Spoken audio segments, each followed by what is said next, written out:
Hello aspirants, I welcome you all at परचम classes. आज की क्लास में देखिए हमें सुप्रीम कोर्ट ऑफ इंडिया के बारे में जानना है और इसके रिलेटेड जो 4 जजेस केस हैं, फर्स्ट जज case, second, third and fourth जज केस, ये क्या है, इन बातों पे डिस्कस करना है। इसकी हिस्ट्री के बारे में जानेंगे, सुप्रीम कोर्ट कैसे बना, पहले क्या था जब सुप्रीम कोर्ट नहीं था। इसकी सीट के बारे में जानेंगे, सुप्रीम कोर्ट और कहाँ बैठ सकता है, क्या सिर्फ दिल्ली में ही रहेगा। इन सब बातों पे हमें आज की क्लास में डिस्कशन करना है। आगे बढ़ने से पहले आपको मैं बता दूं, हमारी परचम क्लासेस पे करंट अफेयर रफ्तार का एक इनिशिएटिव शुरू हुआ है, जिसके अंदर 6 महीने की जनवरी 2023 से जून 2023 की सारी करंट अफेयर्स की हेडलाइंस आपको एक जगह कंपाइल्ड मिल जाएगी। क्विक रिवीजन के लिए ये सबसे बेस्ट इनिशिएटिव आप लोगों के लिए रहेगा। बिना किसी देरी के परचम ऐप डाउनलोड करके आप एनरोल इसमें कर सकते हो। कुछ कोर्सेज चल रहे हैं, एसएससी जनरल अवेयरनेस का कोर्स, एसएससी इकोनॉमी का कोर्स एंड पॉलिटी का कोर्स। तीनों ही कोर्सेज बहुत कम प्राइसेस पे अवेलेबल हैं। आप लोग चाहे तो एनरोल कर सकते हैं। सभी हमारे जितने भी सेशंस होते हैं वो सब आपको रिकॉर्डेड फॉर्मेट में मिलेंगे, ताकि डे 1 पे ही सारा सिलेबस स्टूडेंट के हाथ में हो। ठीक है, तो हम टॉपिक को आगे बढ़ाते हैं, that is supreme court of India.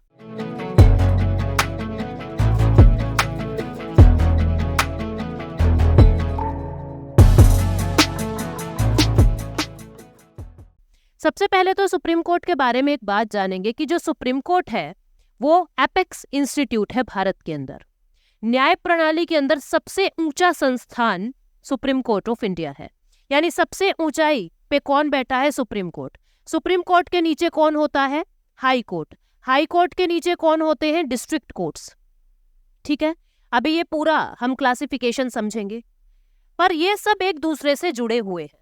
District court के मैटर्स हाई कोर्ट में जा रहे हैं, हाई कोर्ट के मैटर्स सुप्रीम कोर्ट में जा रहे हैं। मतलब ये एक इंटीग्रेटेड अप्रोच है। इंटीग्रेटेड अप्रोच है मतलब कि हमारा जो जुडिशरी सिस्टम है वो इंटीग्रेटेड है, एक दूसरे से जुड़ा हुआ है।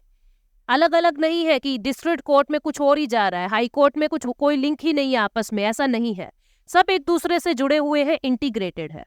ठीक है, दूसरी बात आपको क्या जानना है, हमारे सुप्रीम कोर्ट का वाइड बेस है। वाइड बेस का मतलब क्या होता है कि ऑल ओवर इंडिया के अंदर सुप्रीम कोर्ट की जजमेंट्स की वैल्यू है। सुप्रीम कोर्ट जो भी कहेगी ऑल ओवर इंडिया में उसकी इंपॉर्टेंस होगी, मतलब वो सारी चीजें पूरे भारत के लिए लागू होंगी। जबकि हाई कोर्ट कुछ भी कहता है तो वो उसी स्टेट के अंदर लागू होता है, लेकिन सुप्रीम कोर्ट कुछ कहता है तो वो ऑल ओवर इंडिया में लागू होता है। ठीक है, इंटीग्रेटेड है, वाइड बेस है, एपेक्स इंस्टीट्यूट है, सबसे ऊंचा है और इंडिपेंडेंट है। कोई जुडिशरी इसके अंदर इंटरफेयर नहीं कर सकता, कोई एग्जीक्यूटिव इसके अंदर इंटरफेयर नहीं कर सकता। और सुप्रीम कोर्ट का जो डिसीजन है वो सारी की सारी हाई कोर्ट्स और लोअर कोर्ट्स के ऊपर बाइंडिंग है। ठीक है, तो ये सब बातें हमने जानी। अब हम आगे बढ़ते हैं। सुप्रीम कोर्ट के बारे में देखिए क्या कहा गया है कि इसके नीचे स्टेट लेवल पे हाई कोर्ट होते हैं, सबऑर्डिनेट कोर्ट होते हैं, इस तरीके से पूरी एक हिरार्की होती है, वो हमने देख लिया। ठीक है, गवर्नमेंट ऑफ इंडिया एक्ट 1935 से ये सिंगल सिस्टम ऑफ कोर्ट, मतलब ये इंटीग्रेटेड अप्रोच हमने गवर्नमेंट ऑफ इंडिया एक्ट 1935 से कॉपी किया है। ठीक है, तो हमने ये इंटीग्रेटेड अप्रोच कहाँ से लिया है? गवर्नमेंट ऑफ इंडिया एक्ट 1935 से। सुप्रीम कोर्ट ऑफ इंडिया के बारे में अगर हम बातें करें तो ये कहाँ पे आता है? ये पार्ट 5 का हिस्सा है। किसका हिस्सा है? पार्ट 5 का हिस्सा है, यानी पार्ट 5 ऑफ इंडियन कॉन्स्टिट्यूशन का हिस्सा है। और आर्टिकल नंबर 124 से लेके आर्टिकल नंबर 147 में आता है। तो हमने क्या देखा कि जो सुप्रीम कोर्ट है वो इंडियन कॉन्स्टिट्यूशन के पार्ट 5 में आएगा और आर्टिकल 124 से 147 के बीच में सुप्रीम कोर्ट से रिलेटेड सारी बातें होंगी। फिर हमने ये देखा कि हमने गवर्नमेंट ऑफ इंडिया एक्ट 1935 से इसकी अप्रोच कॉपी की है, मतलब कि जो इसका इंटीग्रेटेड या इंडिपेंडेंट सिस्टम है वो हमने गवर्नमेंट ऑफ इंडिया एक्ट 1935 से लिया है। ठीक है, इतनी बातें आपको पता होनी चाहिए। अब देखो, जो हमारा एट प्रेजेंट जो हमारा सुप्रीम कोर्ट है, जो दिल्ली के अंदर इस्टेब्लिश है, एट प्रेजेंट जो सुप्रीम कोर्ट है वो 28 जनवरी 1950 को भारत के अंदर काम करना शुरू करता है। 28 जनवरी 1950। इससे पहले भारत की न्याय प्रणाली कैसी थी उसके बारे में हमें बातें करनी है। ठीक है, तो सबसे पहले तो हम क्लासिफिकेशन समझ लेते हैं कि कोर्ट्स का क्लासिफिकेशन कैसे होता है, हायर कोर्ट, लोअर कोर्ट, कैसे इनका क्लासिफिकेशन होता है, हम पहले तो ये समझ लेते हैं। सबसे ऊपर क्या आ गया? सुप्रीम कोर्ट पूरे देश के लिए। उसके बाद high courts state wise, highest judiciary इन स्टेट, स्टेट में सबसे ऊंचा हाई कोर्ट। फिर सबऑर्डिनेट कोर्ट, लोअर कोर्ट या डिस्ट्रिक्ट कोर्ट जिनको हम कह देते हैं। अब केस बाय केस बेसिस पे डिस्ट्रिक्ट कोर्ट के कुछ हिस्से बने हुए हैं। सिविल कोर्ट है, क्रिमिनल कोर्ट है, रेवेन्यू कोर्ट है। कैसा मामला है? अगर वो सिविल मामला है, विवाह संबंधित है कोई, तो वो सिविल कोर्ट में चला जाएगा। फैमिली कोर्ट्स सिविल कोर्ट का हिस्सा आ जाएगा। तलाक रिलेटेड कुछ है, विवाह संबंधित कुछ है, ठीक है, कुछ अडॉप्शन, बच्चा अडॉप्ट करने से रिलेटेड कुछ कागज बनाने हो, तो वो सब मामले सिविल कोर्ट में आएंगे। लेबर, सैलरी, तनख्वाह, इनसे रिलेटेड कुछ केस है तो वो रेवेन्यू कोर्ट में आएंगे। और क्रिमिनल कोर्ट में जैसे रेप, मर्डर, चोरी, इस तरीके के जो मामले हैं वो क्रिमिनल कोर्ट के अंदर जाएंगे। तो 3 तरीके से हमने इन कोर्ट्स को डिस्टिंग्विश कर दिया। अब सिविल कोर्ट के अंदर कौन बैठे होंगे? डिस्ट्रिक्ट जज। डिस्ट्रिक्ट जज के नीचे सब जज फैमिली, उसके नीचे मुंसिफ और सबसे नीचे स्मॉल केस कोर्ट यानी कि लोक अदालत होती है। ऐसे ही क्रिमिनल कोर्ट में हम बात करें तो यहाँ पे डिस्ट्रिक्ट जज है, तो यहाँ पे जजेस को हम सेशन जज नाम दे देंगे। क्या नाम दे देंगे? सेशन जज। फिर मेट्रोपॉलिटन सिटी जितनी भी है वहां पे मेट्रोपॉलिटन मैजिस्ट्रेट होंगे, और नॉन मेट्रोपॉलिटन सिटी में फर्स्ट क्लास मैजिस्ट्रेट और सेकंड क्लास मैजिस्ट्रेट होते हैं। नीचे की तरफ हम हायर से लोअर की तरफ जा रहे हैं, ऐसा याद रखोगे। रेवेन्यू कोर्ट में क्या होता है? बोर्ड ऑफ रेवेन्यू होता है, फिर कमिश्नर बैठा होता है, नीचे तहसीलदार होता है और तहसीलदार के नीचे असिस्टेंट तहसीलदार होता है। इस तरीके से ये पूरी प्रणाली केस बाय केस बेसिस पे मायने रखती है, या मैं कहूँ क्लासिफाई करती है, ठीक है। तो ये सबसे ऊंचा supreme court, then high court, then civil, criminal और revenue court at district level. फिर उनके नीचे कौन बैठेगा, कैसे हिरार्की चलेगी, वो सब बातें हमने देखी। अब इसके बाद क्या हम सुप्रीम कोर्ट में जा सकते हैं? एक साधारण आदमी सुप्रीम कोर्ट में कैसे जा सकता है? 2 तरीके हैं। एक तो स्पेशल पिटीशन लीव लगा के, जो आर्टिकल 136 के अंदर है, स्पेशल पिटीशन लीव लगा के आर्टिकल 136 की प्रोसीजर को यूज करके। दूसरा है आर्टिकल 134A का यूज करके। अब ये 136 या 134A क्या है, ये हम आने वाली स्लाइड्स में देखेंगे, या हम नेक्स्ट सेशन में इसको देखेंगे, ठीक है। अभी हम सिर्फ बेसिक समझ रहे हैं सुप्रीम कोर्ट का। अब बात करते हैं सुप्रीम कोर्ट अभी कहाँ पे इस्टेब्लिश्ड है। अभी हमारी सुप्रीम कोर्ट दिल्ली में इस्टेब्लिश्ड है। अगर हम इसको केरला मूव करना चाहे, या कर्नाटका में मूव करना चाहे, या भारत के किसी भी हिस्से में मूव करना चाहे, क्या ये हो सकता है? क्या सुप्रीम कोर्ट की सीट को बदला जा सकता है? यस, सुप्रीम कोर्ट की सीट को आर्टिकल 130 के अकॉर्डिंग बदला जा सकता है। आर्टिकल 130 क्या कहता है? सुप्रीम कोर्ट जो है दिल्ली में है, लेकिन दूसरे प्लेस पे भी इसको लेके जाया जा सकता है। कैसे? चीफ जस्टिस ऑफ इंडिया और प्रेसिडेंट आपस में मिलके, प्रेसिडेंट के अप्रूवल से, चीफ जस्टिस ऑफ इंडिया की इच्छा से इसकी सीट को बदला भी जा सकता है, ठीक है। यानी प्रेसिडेंट का अप्रूवल जब मिल जाएगा और चीफ जस्टिस ऑफ इंडिया की इच्छा से इसको बदला भी जा सकता है, इसको याद रखेंगे। फिर इसकी क्रोनोलॉजी याद करते हैं। देखो, सबसे पहले 1773 में रेगुलेटिंग एक्ट पास हुआ कोलकाता के अंदर।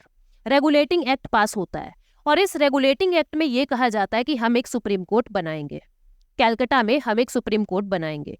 और इसके बिहाफ पे हम लोगों ने 1774 में पहली जो अपनी सुप्रीम कोर्ट है वो इस्टेब्लिश कर दी थी। ये अंग्रेजों का था, इसमें हमारा ज्यादा कुछ होता नहीं था। तो 1774 में सबसे पहले कोर्ट कोलकाता के अंदर बनती है।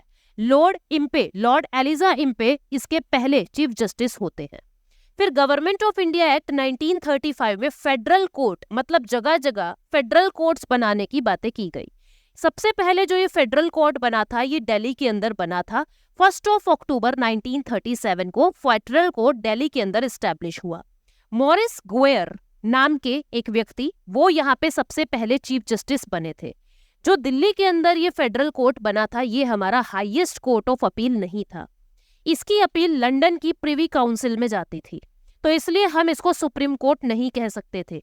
ये 1 अक्टूबर 1937 को दिल्ली में एस्टैब्लिश तो हो गया था, लेकिन ये सुप्रीम कोर्ट नहीं था क्योंकि इसकी हाईएस्ट अपील लंदन में सुनाई जाती थी। अब मॉरिस गुएर इसके पहले चीफ जस्टिस थे और एक इंडियन जिनका नाम था हरीलाल जे कानिया, वो इसमें चौथे नंबर पे जज थे। टोटल 4 जज इसमें थे। सबसे पहले मॉरिस गुएर, वो वहां पे चीफ जस्टिस थे, और 3 अन्य जज जो थे उनमें से एक इंडियन था जिनका नाम था हरीलाल जे कानिया, जो 1937 में दिल्ली की फेडरल कोर्ट में जज का काम करते हैं। लेकिन ये सुप्रीम नहीं थी, ये मैंने आपको बताया। जो हमारे सुप्रीम कोर्ट है फाइनली आजादी के बाद 28 जनवरी 1950 को बनती है। और इसके जो पहले चीफ जस्टिस है वो कौन बने? वो बने हरिलाल जे कानिया। ये वही हरिलाल जे कानिया थे जो दिल्ली की फेडरल कोर्ट 1937 के अंदर चौथे नंबर पे जज बने हुए थे। यहाँ पे वो, क्योंकि उनको एक्सपीरियंस हो चुका था काम करने का, तो उनको पहला चीफ जस्टिस ऑफ इंडिया बनाया गया 28 जनवरी 1950 को। इसकी हाईएस्ट अपील कहीं नहीं जाती थी, इसलिए जो ये वाला 28 जनवरी 1950 को जो सुप्रीम कोर्ट बना, ये हमारा इन रियलिटी सुप्रीम कोर्ट था, एपेक्स इंस्टीट्यूशन था। और ये वही सुप्रीम कोर्ट है जो आज तक काम कर रहा है, आज तक इंडिया के अंदर चल रहा है। अब हम आर्टिकल 124 की बात करते हैं। आर्टिकल 124 क्या कहता है? ये सुप्रीम कोर्ट की इस्टेब्लिशमेंट और कॉन्स्टिट्यूशन की बात करता है। ये कहता है भारत के अंदर एक सुप्रीम कोर्ट होगा जिसके अंदर एक चीफ जस्टिस होंगे और उतने और जजेस होंगे जितना पार्लियामेंट बताएगी। यानी सुप्रीम कोर्ट में जजेस की संख्या जो है पार्लियामेंट डिसाइड करती है। एक चीफ जस्टिस होंगे और उतने और जजेस होंगे जितने पार्लियामेंट बताएगी।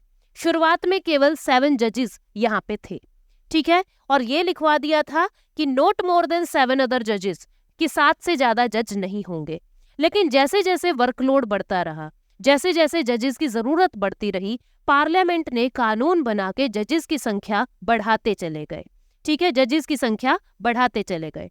और यहाँ पे आर्टिकल 124 में और क्या लिखा हुआ है? एक तो संख्या जजेस की, जो सुप्रीम कोर्ट के जज होंगे उनकी संख्या कितनी होगी, उनका नंबर कितना होगा, एक तो ये बात बताई हुई है आर्टिकल 124 में। फिर 124 ये बताता है कि जो ये जजेस है ये अपॉइंट कैसे होंगे, कौन इनको सेलेक्ट करेगा, किसके कंसल्टेशन से इनको अपॉइंट किया जाएगा। तीसरे नंबर पे लिखा हुआ है आर्टिकल 124 में कि अगर जजेस को रिजाइन करना हो तो वो किसको अपना रेजिग्नेशन लेटर देंगे? वो प्रेसिडेंट को अपना रेजिग्नेशन लेटर देंगे। चौथे नंबर पे इनके रिमूवल की प्रोसेस बताई हुई है। ये सब बातें हम आगे आने वाली स्लाइड्स में डिटेल में करेंगे। अभी मैं आपको सिर्फ इतना बता रही हूँ कि आर्टिकल 124 में कौन कौन सी बातें हैं। अब अगर हम संख्या की बात करें तो मैंने आपको बताया जैसे जैसे जैसे जैसे वर्कलोड बढ़ता गया जजेस की संख्या बढ़ती गई।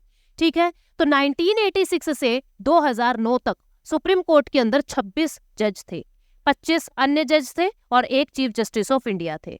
फिर 2009 से 2016 तक 30 + 1 जज हुए, यानी कि एक चीफ जस्टिस ऑफ इंडिया, 30 अन्य जज हुए।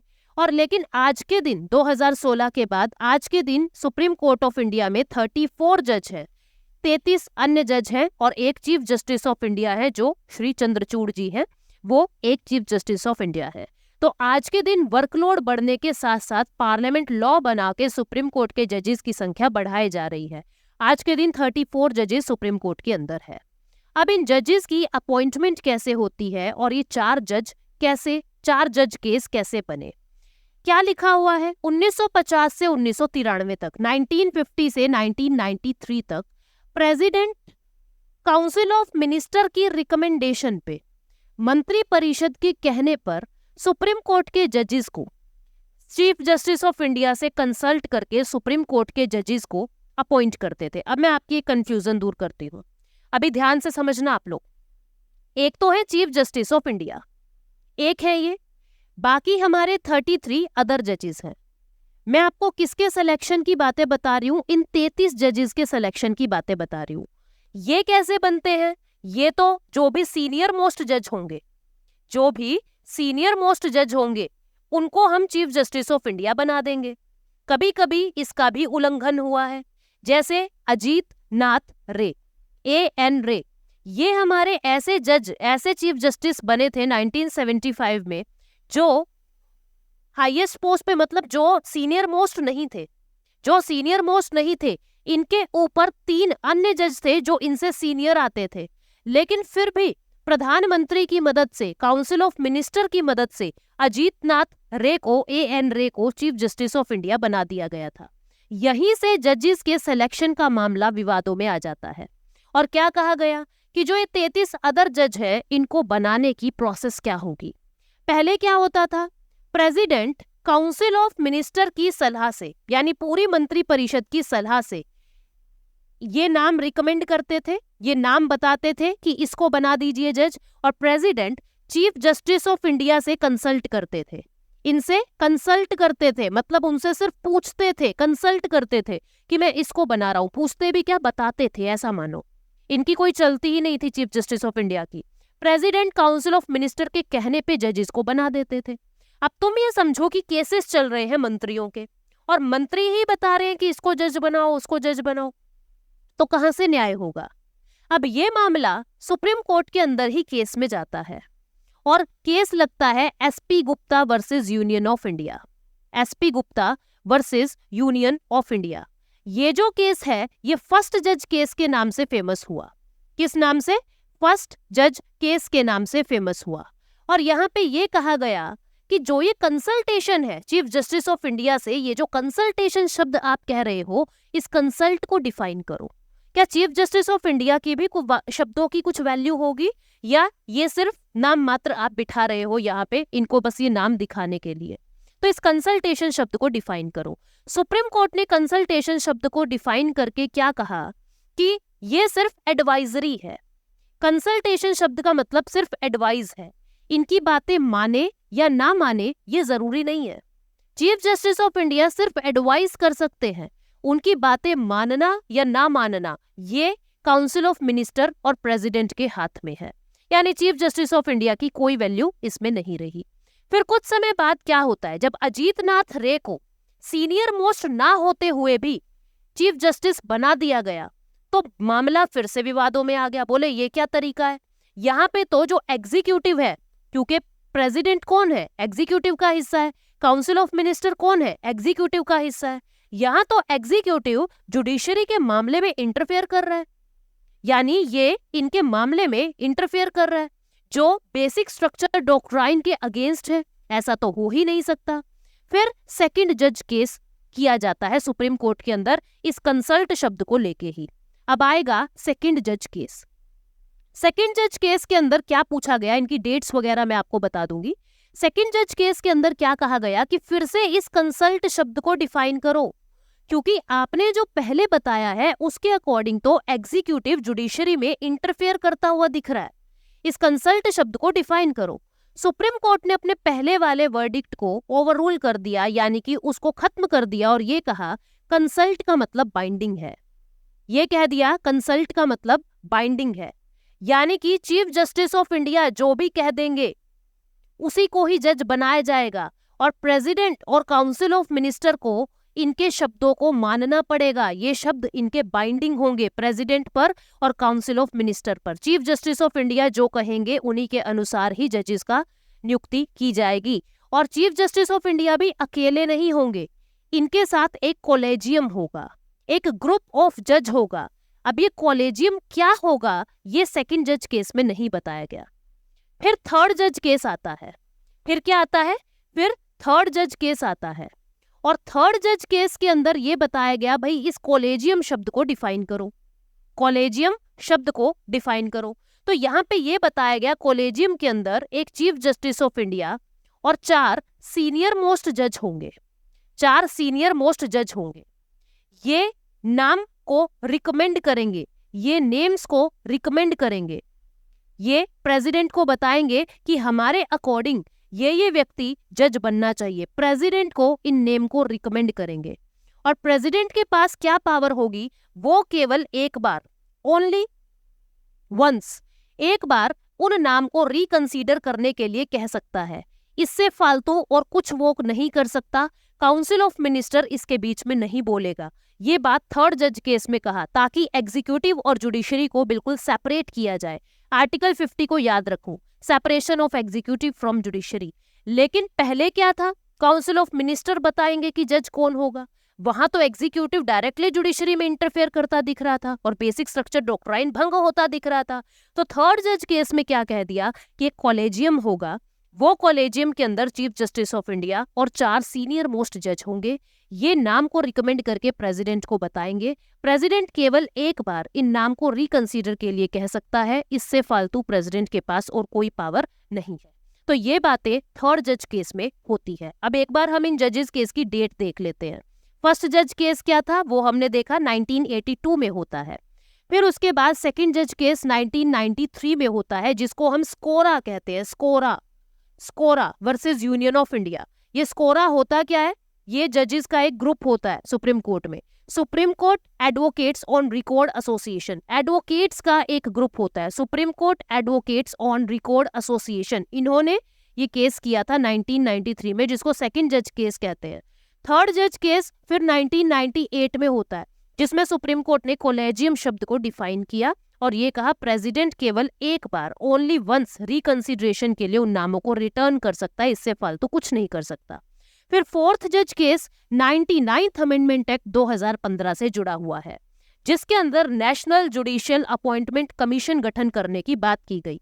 इसके अंदर क्या कहा गया? फोर्थ जज केस 2015 में, फोर्थ जज केस 2015 में क्या कहा गया? यहाँ पे नेशनल जुडिशियल अपॉइंटमेंट कमीशन बनाने की बातें की गई। इसके अंदर क्या कहा गया कि जो कॉलेजियम है वो जजेस के नाम को रिकमेंड नहीं करेगा, एक नेशनल जुडिशियल अपॉइंटमेंट कमीशन बनाया जाए, नेशनल जुडिशियल अपॉइंटमेंट कमीशन बनाया जाएगा। और ये जो नेशनल जुडिशियल अपॉइंटमेंट कमीशन होगा, इसके अंदर टोटल 6 मेंबर्स होंगे। कितने? टोटल 6 मेंबर्स होंगे, जिसमें से 4 मेंबर एग्जीक्यूटिव के होंगे और 2 मेंबर जजेस होंगे। 4 मेंबर एग्जीक्यूटिव के और 2 मेंबर जजेस। ये 6 में से कौन कौन है देख लीजिए। 3 मेंबर कहा सरकार के, 3 मेंबर इन 6 में से सरकार के होंगे, एक चीफ जस्टिस ऑफ इंडिया होगा और 2 अदर जज होंगे। 2 अदर जज होंगे, ये वो जज होंगे जिनको chief justice of India nominate करेंगे कि तुम भी मेरे साथ इस कमीशन में बैठो। तो 3 बंदे सरकार के, 3 बंदे जजेस। ठीक है, सरकार में से ये 3 बंदे कौन होंगे? एक तो union minister of law and justice, एक तो union minister of law and justice. 2 eminent person होंगे, मतलब ऐसे लोग होंगे जिनको ज्ञान है लॉ का, जिनको ज्ञान है कॉन्स्टिट्यूशन का। इन दो लोगों को चुनने के लिए एक कमेटी बनाई जाएगी। इस कमेटी में प्रधानमंत्री होंगे, चीफ जस्टिस ऑफ इंडिया होंगे और लीडर ऑफ ऑपोजिशन होंगे, लोकसभा के लीडर ऑफ ऑपोजिशन होंगे। आपको कंफ्यूज नहीं होना है, क्या कह रहा है ये? इसके अंदर 6 मेंबर होंगे, 6 में से 3 होंगे गवर्नमेंट के, 3 होंगे सुप्रीम कोर्ट के। इनमें से कौन कौन होगा? एक होगा चीफ जस्टिस ऑफ इंडिया और 2 अन्य जज होंगे, अदर जज होंगे। ये अदर जज कौन होंगे इसको चीफ जस्टिस ऑफ इंडिया ही बताएंगे। अब इन 3 में से कौन कौन होगा? एक तो होगा union minister of law and justice, union minister of law and justice, एक तो ये होंगे। ठीक है, दूसरे कौन होंगे? अब ये 2 व्यक्ति कौन होंगे? इनके लिए एक कमेटी बनाई जाएगी, उस कमेटी में प्रधानमंत्री होंगे, उस कमेटी में चीफ जस्टिस ऑफ इंडिया होंगे और लीडर ऑफ ऑपोजिशन होंगे लोकसभा के अंदर। ये तीनों मिलके यूं बताएंगे ये 2 लोग कौन होंगे। अब इन 6 लोगों में से 4 जन जिनको भी वोट कर देंगे वही आपका जज बन जाएगा। ये बात नेशनल जुडिशियल अपॉइंटमेंट कमीशन, ये क्या कह रहे हैं? 4 मेंबर्स भी नहीं, ये क्या कह रहे हैं? Any 2 member can veto other 4 member. कोई भी 2 बंदे बाकी 4 मेंबर्स की बात को वीटो कर सकते हैं। इसका मतलब तो क्या होगा? साफ साफ पावर आपने किसके हाथ में दे दी? उस पक्ष के हाथ में दे दी। कोई भी 2 बंदे बाकी 4 को वीटो कर सकते हैं। मान लीजिए ये 2 लोग इन चारों के डिसीजन को वीटो कर दे, ये 2 लोग इन चारों के डिसीजन को वीटो कर दे। यहाँ तो डायरेक्ट फिर से दिख रहा है कि एग्जीक्यूटिव फिर से जुडिशरी के मामले में हस्तक्षेप कर रहा है, फिर से बेसिक स्ट्रक्चर डॉक्ट्राइन को खतरा हो गया। तो क्या कहा गया? ये बेसिक स्ट्रक्चर डॉक्ट्राइन के अगेंस्ट है, आर्टिकल 50 का उल्लंघन है। एग्जीक्यूटिव जुडिशरी के मामले में हस्तक्षेप नहीं कर सकता, तो आपको ये national judicial appointment commission repeal करना पड़ेगा, रद्द करना पड़ेगा। इसलिए होता क्या है, जब इसके ऊपर केस बनता है, स्कोरा वर्सेस यूनियन ऑफ इंडिया 2014, फिर से ये केस जो है स्कोरा ने किया, सुप्रीम कोर्ट का जो एसोसिएशन है एडवोकेट्स का, उन्होंने केस किया और ये कहा एग्जीक्यूटिव के हाथ में पावर नहीं जाएगी और नेशनल जुडिशियल अपॉइंटमेंट कमीशन को रिपील कर दिया। और फिर से भारत के अंदर वही कोलेजियम सिस्टम वापस से आ गया जो थर्ड जज केस के अंदर डिफाइन किया गया था। तो ये थे चारों जज केस। अब इसके बाद की कहानी, कौन ओथ दिलाता है, कैसे इनका अपॉइंटमेंट होता है, कैसे कैसे काम करते हैं, ये सारी बातें हम नेक्स्ट सेशन में करेंगे। नेक्स्ट सेशन में इसलिए ताकि आप यहाँ तक लिंक्ड रहो, और आपको पता लगता रहे फर्स्ट जज केस, सेकंड जज केस, थर्ड जज केस एंड फोर्थ जज केस क्या थे और हमारे सुप्रीम कोर्ट की हिस्ट्री क्या थी, कौन सा केस, कौन से मामला कौन सी कोर्ट में जाता है, ये हमने देखा। अब आप लोगों के लिए क्वेश्चन में छोड़ के जा रही हूँ, सुप्रीम कोर्ट ऑफ इंडिया जो भारत का सुप्रीम कोर्ट है वो कौन से साल में इनॉग्रेट हुआ है? उम्मीद करती हूँ इसका आंसर आप बिल्कुल सही देंगे कमेंट सेक्शन में। Thank you so much, take care, bye bye, मिलते हैं नेक्स्ट सेशन में सुप्रीम कोर्ट के साथ।